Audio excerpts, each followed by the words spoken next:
So the first topic we're going to speak about is CRO, the cathode ray oscilloscope.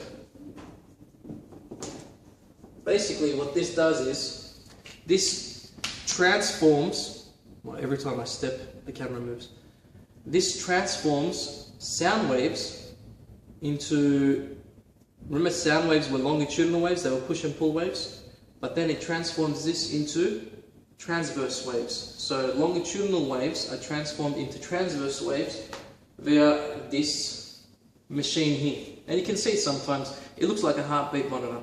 You know, it's beep, beep, it kind of looks like that. So if you have a microphone, every time you speak to that microphone, the electrical impulse that it picks up from your sound waves, it converts sound energy into electrical energy. So you kind of see the electrical energy on the screen of the CRO. There is another topic that I wanted to speak about actually. I'll just add that in. It's called Doppler. The Doppler effect, you hear this all the time when you hear an ambulance driving past, and it'll sound something like this. As it's coming towards you, it'll be like so the frequency actually drops when it passes you. As soon as it passes you, the frequency drops. And the reason for that is, imagine the ambulance that's coming towards you in this direction. You're standing over here.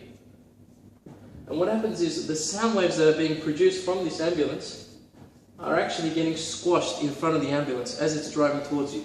But as soon as it drives past, what happens is the sound waves that are, it's still going that way, the sound waves that are being released behind it is actually much more stretched out.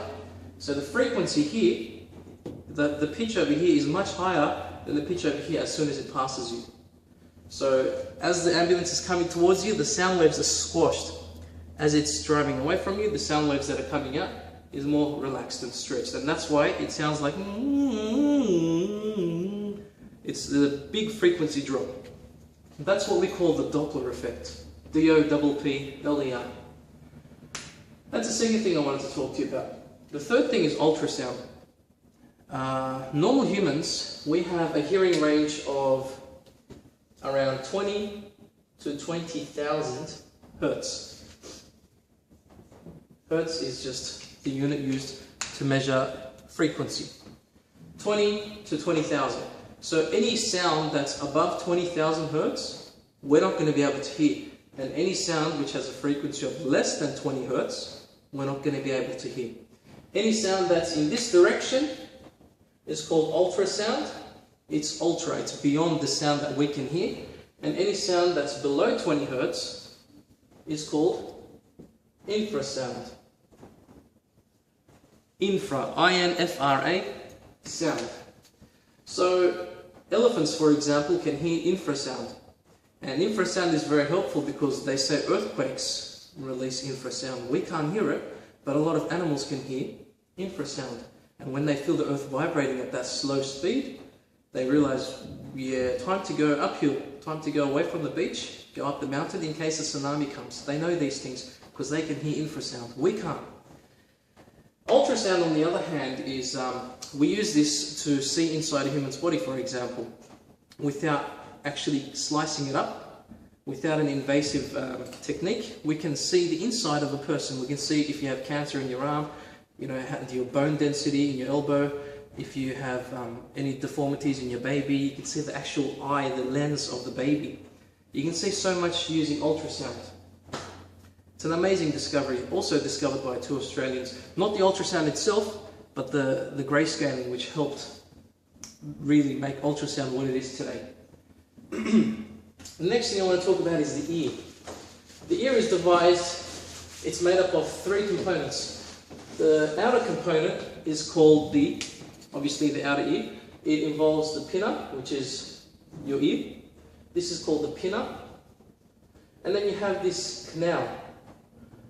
That canal is full of wax. You don't want too much wax and you don't want too little wax, because if you have too much wax, then you can't hear. If you have too little, then it's very easy for algae and basically stuff to go in and damage your eardrum. This section is called the outer ear.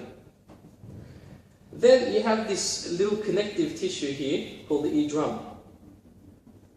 that drum is actually what vibrates, and when that vibrates, it passes on the vibration to the middle ear. So that middle ear involves the 3 ossicles, the 3 bones. You've got the hammer, the anvil, and the stirrup. The 3 smallest bones in the human body are in the middle ear. It's between your eardrum and this little organ, which is called the cochlea. That's actually what you hear with, that organ over there.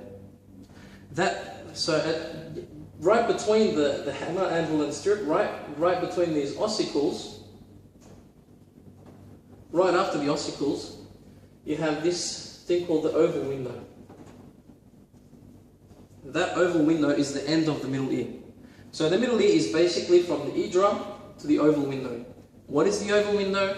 The oval window is basically the window that the bones knock on. So you have the eardrum over here, that's vibrating, and that's passing on the vibration through these 3 little bones, which magnifies the sound. And it's kind of knocking on that oval window, and you kind of hear things like, imagine you're listening to Morse code, like beep beep beep beep beep beep beep beep beep beep, something like that. And it's knocking on your oval window, because that organ is what you hear with, not your eardrum. Your eardrum just passes on the sound to your cochlea.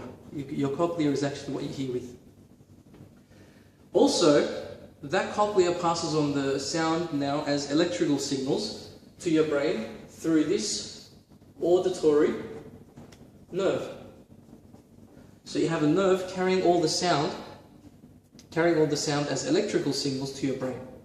So everything from your oval window out is called your inner ear. And in the middle is obviously called the middle ear.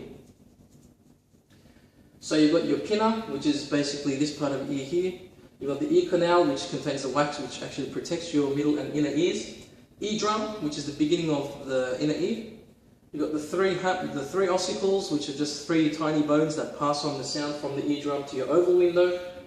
And from your oval window, you've got the inner ear. Your oval window is actually a part of the cochlea, and the cochlea is actually what you hear with. And that's your inner ear. From that, you pass on the sound as auditory, through the auditory nerve as electrical signals. But you've got a couple more things here. You've got 2 more things in your ear, which you don't actually need to hear, but they are still in your ear. They do other things. Like, for example, these 3 things. Right on top of your cochlea, you've got these 3 little loops. They're called your semicircular canals. Semicircular canals, C-A-N-A-L. What they do is they help you balance. You have 3 loops because they face in the X, Y, Z directions. Basically, if you're falling this way, then the loop that's in this direction tells you, hang on, you're falling towards your left. So it wants to pull you back up. So you're like, oh, I better balance. Or if you're falling this way, the loop that's in this direction tells you that you're falling this way, so it wants to pull you back up. The fluid inside is letting you know that you're falling forward, so you need to fall back. Or if you're spinning around in this torsional direction, if you spin around for too long and you stop, the fluid inside this little ring keeps spinning, and you're like, oh my god. You think that because you're so used to that, you think that you're actually spinning in the other direction. So what happens? You start falling in this torsional direction. So you have these 3 directions. You have this loop, you have this loop, and then you have this loop. In all 3 directions. You have 1, you have 2, and you have 3. 3 directions of roll. So that semicircular canal is actually our balance organ. We don't hear with it, but it's located right on top of our cochlea. And then over here, through the middle ear, you have this tube called the eustachian tube. That tube doesn't help us balance, doesn't help us hear. What that does is, remember your eardrum is just a very thin piece of skin. So if there's pressure on the outside, so for example, if you're going underwater, there's a lot of pressure on the outside of your head, and it's pushing, there's a lot of water pressure, and it's pushing your eardrums in. So your eardrums start to go like this, it starts to cave in and it hurts. So what your eustachian tube does is it pushes your eardrums back. It re-neutralizes the pressure. So your eardrums now fix up. Or if you're ascending in an airplane, the pressure outside decreases. So it's relaxing on the outside, but the pressure in your head is a lot. So your eardrums now start to bulge out from the pressure difference. And then what your eustachian tube does is it pulls back some liquid to pull your eardrum back in. So your eustachian tube over here, it's this little tube that runs down here, it basically helps fix your eardrum, basically, by changing the pressure. That's your ear. But if there's a problem with your cochlea, that means you can't hear. If there's a problem with the eardrum, you can extend something in from the outside, you can get hearing aid. If there's a problem with your ossicles, you might get some hearing aid to bypass that and knock on the oval window. But if there's a problem with your cochlea, what do? How do you hear?